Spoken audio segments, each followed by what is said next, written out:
दो शब्द हैं इसमें, मौन और व्यक्तित्व परिष्कार। मौन की व्याख्या करनी हो तो बहुत लंबा चौड़ा बोलने की जरूरत नहीं है।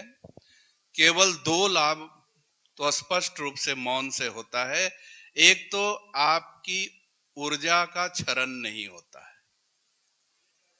दूसरा, आपको अंतर्मन में झांकने का अवसर मिलता है। आपको अपने स्वयं का मूल्यांकन करने का अवसर मिलता है और उसका प्रशिक्षण आप लोगों ने लिया। मौन साधना का आप लोग प्रशिक्षण कर चुके। जहां तक व्यक्तित्व के विकास की बात है, उसके परिष्कार की बात है, तो व्यक्तित्व है क्या? पर्सनैलिटी डेवलपमेंट की बात कर रहे हैं तो व्यक्तित्व है क्या? किसी व्यक्ति की पहचान कैसे होती है? क्या अकूत धन राशि कमाने से, शस्त्र बल से, बाहुबल से, रूप से, विद्या से? किस चीज से व्यक्ति की पहचान होती है? अगर हम ये माने कि अपरिमित धन हो, शस्त्र बल हो, बाहुबल हो, शास्त्रों का भी ज्ञान हो, तो वह बड़ा व्यक्तित्वशाली होगा। लेकिन ऐसे ही एक व्यक्तित्वशाली का हम लोग आने वाला है दशहरा पुतला जलाएंगे। रावण से बड़ा धनी, उससे बड़ा शक्तिशाली, शास्त्रों का ज्ञाता हुआ है क्या? लेकिन वह व्यक्तित्वहीन हो गया क्योंकि वह चरित्रहीन हो गया। आज की तारीख में एक दो उदाहरण दे दूं, क्योंकि युवा पीढ़ी राम रहीम, आसाराम बापू, न धन की कमी, न प्रतिभा की कमी, न शोहरत की कमी, आज कारागार में है क्योंकि चरित्रहीन हो गए।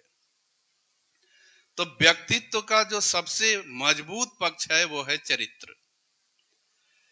चरित्र अगर नहीं है तो तमाम विद्या, धन, शक्ति सब बेकार है। बुद्धिमान और प्रज्ञावान, ज्ञानवान और प्रज्ञावान, प्रज्ञा शब्द हमारे शक्तिपीठ में ज्यादा यूज होता है।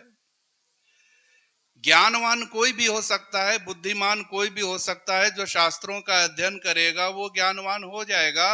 लेकिन अगर उस ज्ञान के साथ चरित्र नहीं है तो उसको हम प्रज्ञावान नहीं कह सकते। प्रज्ञावान का मतलब है ज्ञान और चरित्र का समागम।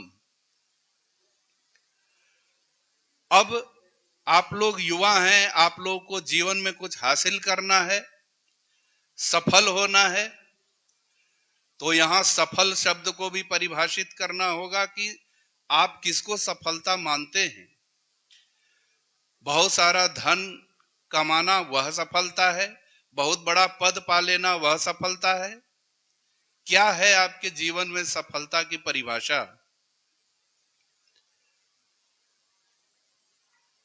और उस क्रम में बहुत सारी समस्याएं भी आएंगी।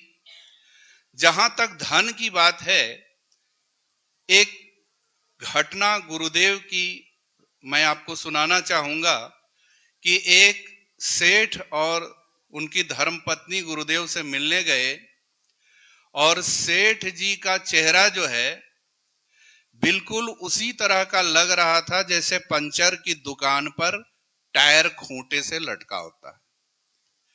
गुरुदेव ने पूछा कि सेठ जी, आपका चेहरा फ्यूज बल्ब की तरह क्यों लग रहा है? उन्होंने कहा, गुरुदेव 1 करोड़ का घाटा हो गया।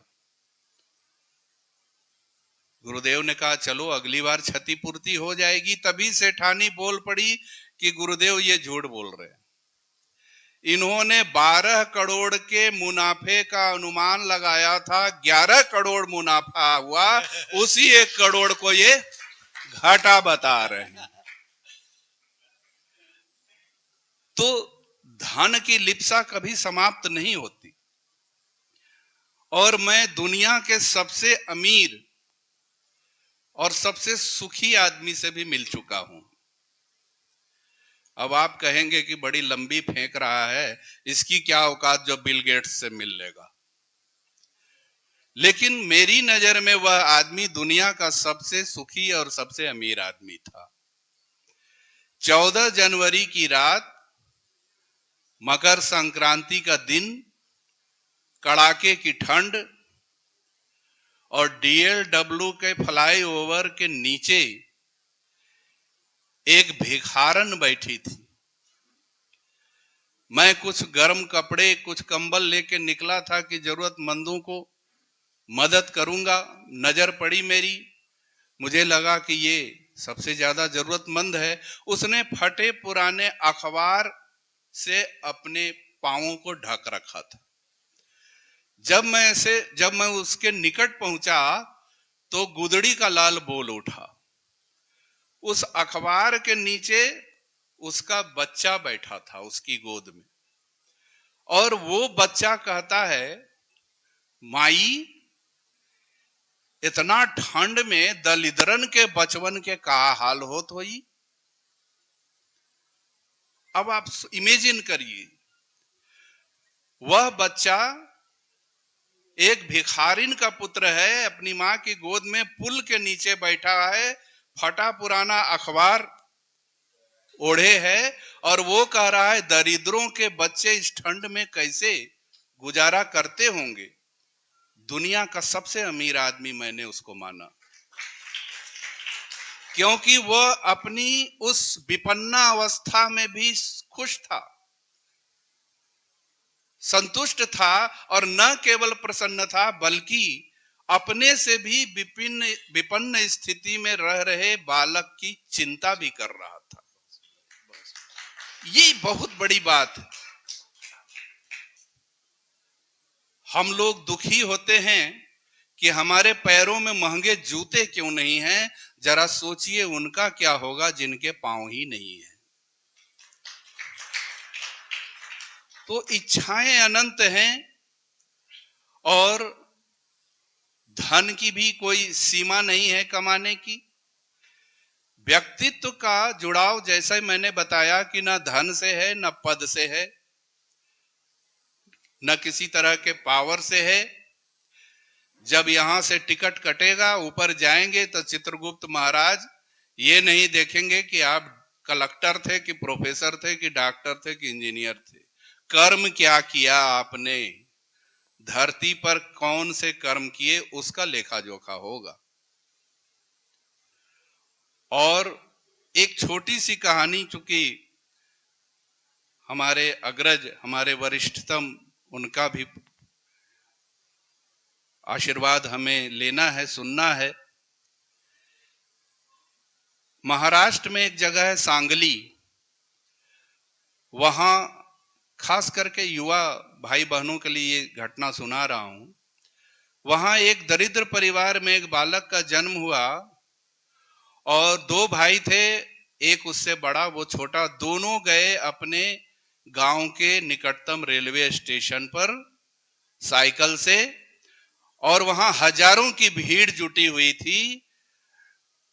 पूछने पर पता चला कि उस ट्रेन से एक बंदा आ रहा है जिसने भारत के लिए ओलंपिक में कुश्ती के खेल में ब्रॉन्ज मेडल जीता है, कांस्य पदक, और उसको देखने के लिए हजारों लोग इकट्ठा थे।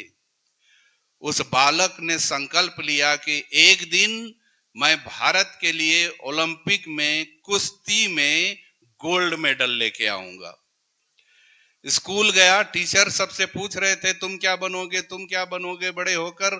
उसने कहा कि मैं वर्ल्ड चैंपियन बनूंगा, कुश्ती का गोल्ड मेडल लाऊंगा। लोगों ने मजाक उड़ाना शुरू कर दिया, उसने झगड़ा करना शुरू कर दिया। भाई ने उसको समझाया, कहा कि तुमको पहलवान बनना है तो अखाड़े में जाना होगा। तो गांव के अखाड़े में गया और जो पहलवान गुरु थे उनसे कहा कि हमें पहलवान बनना है। उसने मजाक समझा लेकिन जिद पे अड़ गया, तो उसने कहा ठीक है, आज से आ जाओ। और उसको सिखाया उखाया कुछ नहीं, उससे काम लेते रहे। पानी लेके आओ, अखाड़ा को खोद दो, और बेचारे को कोई दांव पेच नहीं सिखाया और इस तरह से वो 18-20 साल का जवान हो गया। उस अखाड़े के गुरु का बहनोई था, उसने एक बार दंगल का आयोजन कराया और उस दंगल में अपने बेटे को पहलवान के रूप में पेश किया और अपने उस साले से कहा कि अपने अखाड़े से एक पहलवान भेजना जो कि जानबूझकर मेरे बेटे से हार जाए, ताकि मेरा बेटा जो है पहलवान के रूप में स्थापित हो जाए। अब उसके किसी पहलवान ने इसको स्वीकार नहीं किया, कहा हमारा भी आत्मसम्मान है, हम क्यों हार जाएंगे जानबूझ करके। सब ने कहा कि इसी को लड़ा दो, इसको कुछ आता नहीं है, चुन्नी चैंपियन, इसको लड़ा दो। चुन्नी को मौका मिला। अब चुन्नी ने सीखा तो कुछ नहीं था, लेकिन दूसरों को लड़ते लड़ते वो सीखता था दांव, और उसने उठा के पटक दिया उस पहलवान को, और उसके पीछे लठ लेके सारे जो उसके हितैषी थे पड़ गए कि इसको तो मारना है। बेचारा भागा भागा स्टेशन की तरफ, और ट्रेन खुल चुकी थी, दौड़ करके ट्रेन में चढ़ गया। ट्रेन में जिस बोगी में चढ़ा उसमें उसी की तरह के और नौजवान थे। सारी कहानी को सुना और उन लोगों ने कहा कि हम लोग सेना में भर्ती होने जा रहे हैं, तुम भी चलो। और संजोग से उसका सेना में सिलेक्शन हो गया। वहां जो उसके उस्ताद को कहा कि हम कुश्ती सीखना चाहते हैं, बोले कि ये यहाँ हमारे यहाँ कुश्ती नहीं, बॉक्सिंग सिखाया जाता है। नया नया भारत आजाद हुआ था, कुश्ती वो अंग्रेजों का सिखाया हुआ बॉक्सिंग, तो कहा ठीक है हम बॉक्सिंग सीखेंगे। अब कुश्ती छोड़ के बॉक्सिंग सीखने लगा। बॉक्सिंग में भारत की ओर से उसने पेरिस के ओलंपिक में हिस्सा लिया और 2 विश्व प्रसिद्ध मुक्केबाजों को हराया, लेकिन फाइनल सिलेक्शन में बेचारा हार गया। वहां से वापस आया।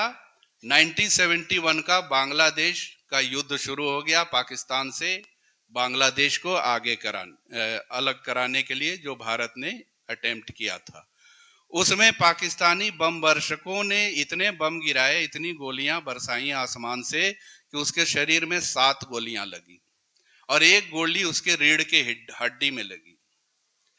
हॉस्पिटलाइज रहा। 6 महीने बाद तो उसको होश आया, कोमा में चला गया था।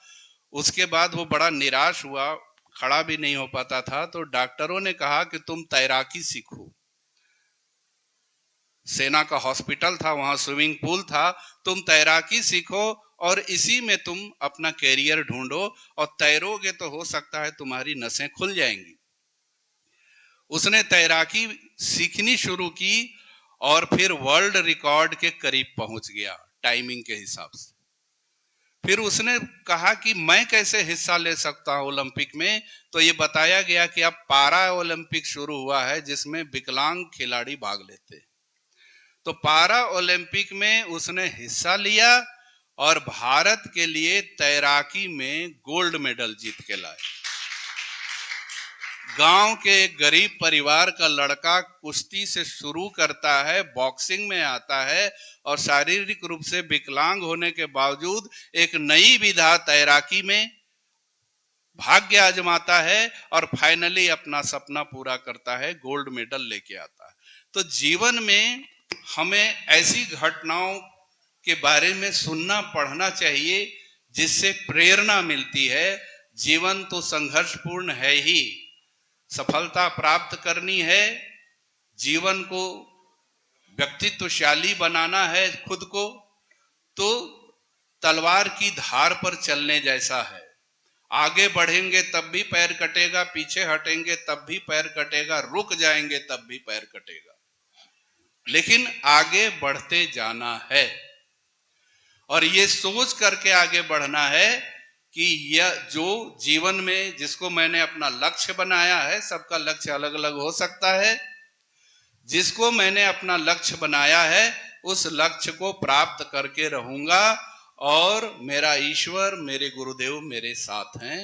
इन्हीं शब्दों के साथ आप सभी को बहुत बहुत साधुवाद। बहुत बहुत धन्यवाद आदरणीय गौतम लामा भाई साहब।